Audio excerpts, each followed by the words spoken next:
Good evening, you are joining me in an absolutely stunning evening in the South Wales valleys, and we're out for a little local camp using a new tent that's been sent to me, and I suspect it's been sent to quite a few other people on YouTube as well. But I figured I would take it out for a little local camp and show you a little bit around it, because it does fit in with the theme of me using all of the tents that I currently own, starting with kind of the trekking pole tents. So my last camp was pretty grim in the Spotlight bivvy from Black Diamond. Just a really non-breathable condensation fest, absolute miserable evening.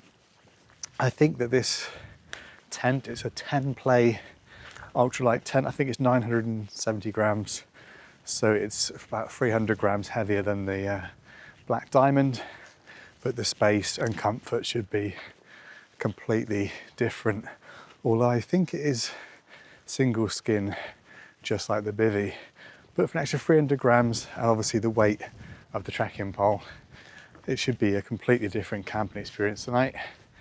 Because it's got a slightly bigger footprint, we're back on my local hill. The other spot I think would be really good for little overnight bivvy camps, but not really too many places to pitch a slightly bigger tent like what we've got tonight. Although it's my local hill, really am blessed with some absolutely fantastic views. So we parked up, I normally park up near Minifisloin, near the little church up there. Views from there are spectacular, and it's nice and easy for me to do this little camp because the car has taken all of the strain of the ascent to get up here, so very little ascent for me to get out onto the access land, where thankfully farmers every year tend to mow different parts of it, so there's lots and lots of decent pitches, and there's a fair amount of sheep around as well to keep the grass down. And it's a lovely sunny evening with clear blue skies, so we'll get the last of the daylight, but the evenings are starting to draw in. It's going to be about 6 degrees overnight, so getting colder as well, so I've had to break open a warmer sleeping bag for tonight because I want to have a luxurious sleep because I've got work tomorrow. In terms of our location, we're going to pitch right here and enjoy these views. So over there is Mynyddoch Twin Glass, bit of Cumcarn Forest as well, and the long ridgeways up to the heads of the valleys. Beautiful views. Then beneath that chunky little bit of cloud in the middle, got the central Bannerbeck Enyog, the Brecon Beacons, so Cribin, Penavon, Corndee, and right the way across you can see some of the western beacons in the distance, and then the big wing farms over towards Craigellyn, and then the western valleys as well. And if you walk just up to the top of this little next section just over there, you'll get views all the way down to the sea as well. So I'm very, very lucky this is my local hill. So here it is. I've not even taken out the packaging yet, so this is exactly how it came. It is the Tenplay sort of trekking pole tent. I think it's going to be much as with a Lanshan one. What's interesting, this is 970 grams. It's about the same weight as the Lanshan one, like plus, or the Nightcat. But that is double skin. This appears to be single skin, so I'm not quite sure where the extra weight comes from. In terms of pitching, it should be pretty straightforward. You just put 5 pegs in apparently, then extend the trekking pole 125 centimetres, put it in, and then just add the pegs to the guy lines. Now I had a choice of colours. I went for the sort of dark green. There is a camouflage cover, but according to someone who left a review on this tent on Amazon, that is actually a 70 denier outer. This is a 20, so it actually weighs 400 grams more at 1,370 grams. It makes it really quite heavy. So this sort of 20D material, it is fully sealed, but it's much lighter than the other colour, so it's worth bearing that in mind if you want to buy one. It's a very, very large tent peg bag for some reason. Not quite sure why it's so massive.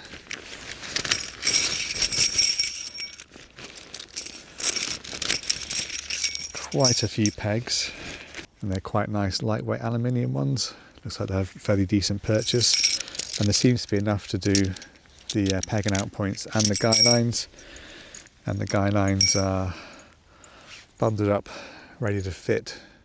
Looks like there's 5 of those. So the way that it works, it has these peg out points at the bottom, and you can see like a bathtub floor with ventilation that goes all the way around. So once the tent is sort of pitched, you can just pop these additional ones over and then tighten them to suit.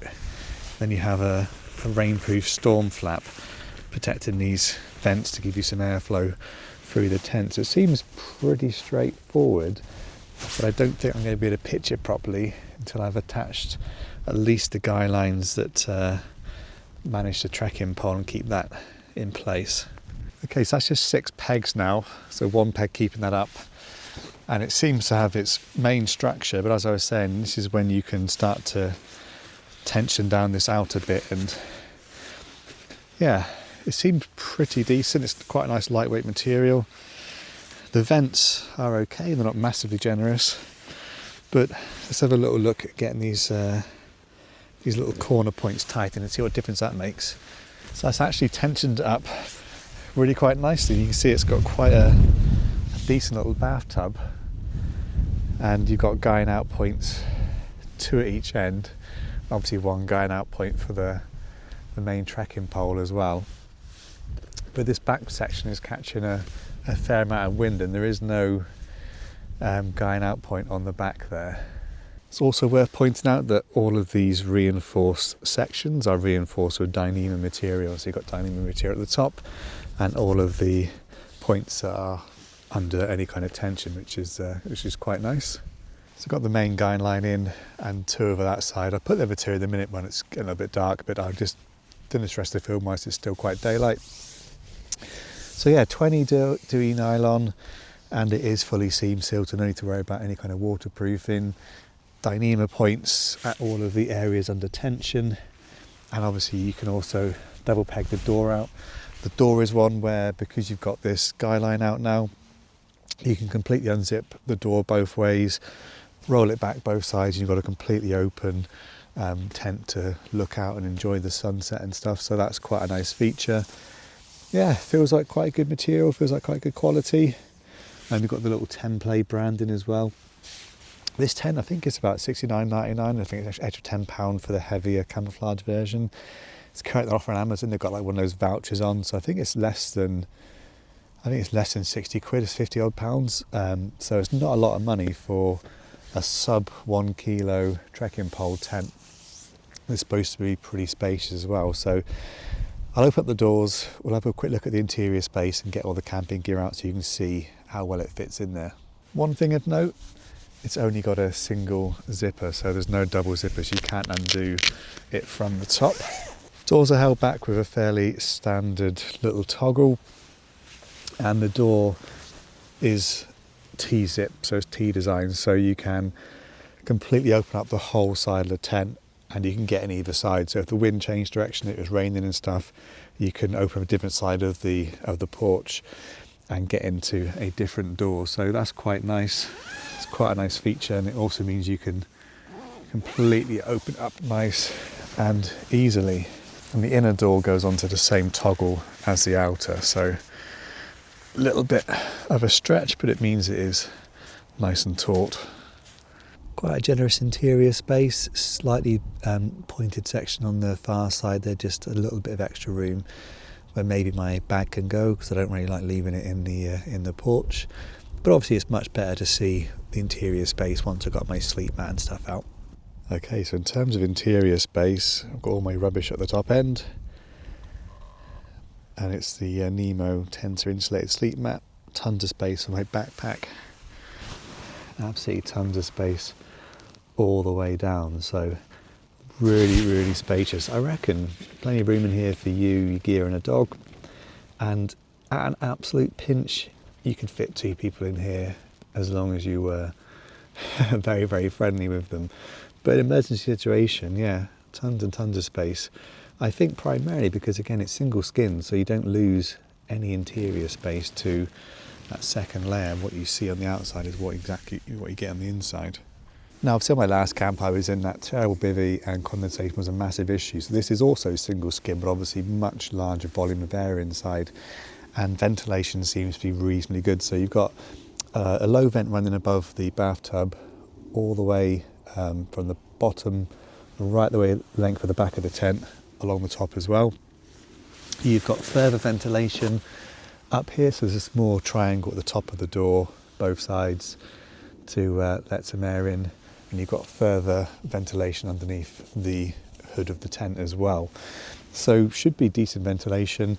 Now, it's been a dry day today, bit of rain this morning, yesterday absolutely loads of rain, during the week absolutely loads of rain. I walked down there to put my camera on doing a time lapse. Field is really, really boggy that side, really, really boggy coming up through as well. So there's a lot of moisture in the air.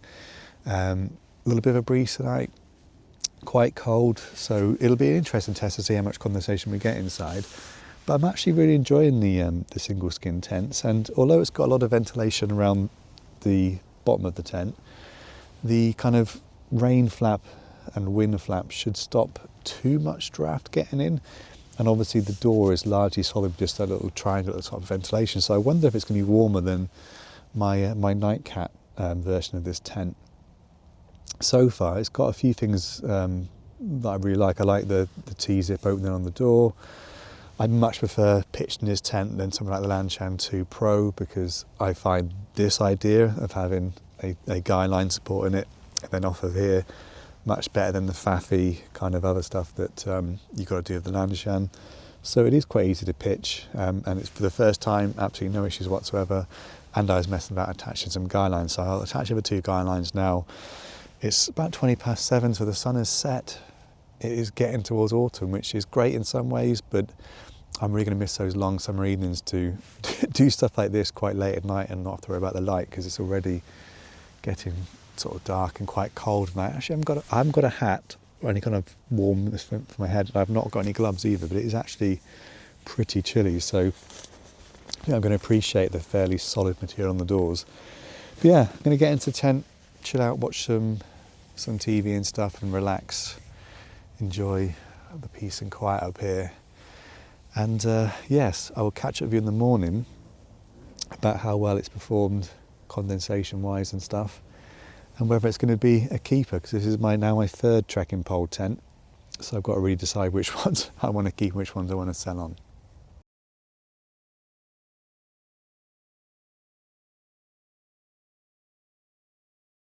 Well, for the sake of efficiency and me getting to work today, I thought I'd just record these final thoughts on the way back to the car. A couple of features I didn't mention last night. It's got a hook to hang a lamp on, which is quite handy. It's also got a single small pocket at the head end, just enough to organise your car keys and perhaps a phone and wallet, etc. But apart from that, I think my main sort of thoughts about the tent, it's just something that we've all seen before a lot. I can't think of anything really unique that it's bringing to the table. It's just your standard 1-person trekking pole tent. Design we've seen a load of times. Nylon material we've seen a load of times. It's about the same weight as most of the other ones that you can get. Being single skin, you might think it would be lighter, but no, it's still around the 1 kilo mark. Condensation, there's absolutely loads of it, especially above my head where you'd expect it to be. 4 a.m, there's a tiny bit of breeze, so I kept getting water dropping on my head, so that wasn't ideal. I do think that single skin tents like that, just in the UK conditions, just aren't really very practical a lot of the time. I mean, if they're really ultralight, I think you can make the sacrifice and the compromises, but when that's the same weight as a double skin sort of Lanshan pretty much, I don't know why you wouldn't just get the double skin Lanshan over that. In terms of ventilation, I'm not overly convinced it's that easy to get those bottom vents working really effectively. To keep the rain off, they've got those outer sort of storm flaps, and they do keep a lot of the breeze out as well. Despite that, the tent still felt pretty chilly last night. Another annoying thing is the roll top tent bag. I don't know why they keep making like that. It just makes it really, really difficult to get back in. I'll show you the time lapse of me sort of putting the tent away, and you'll see at the end I just get really, really fed up and throw the bag down because it's cold, my hands are cold, the tent is soaking wet. And to roll it up and stuff it into this stupid bag, absolutely pointless, because the bag itself is fairly generous. But there's no point having a generous sized bag if it's shaped like that with an opening like that.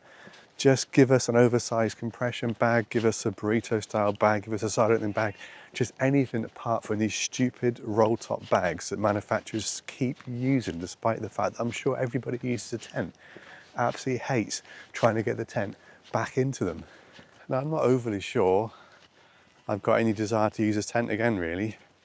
We're getting into autumn now. It's about 5 degrees this morning, so really quite cold for this time of the year. And I want to be cozier in a double skin tent, or at least using a smaller bivvy where it's easier to warm up.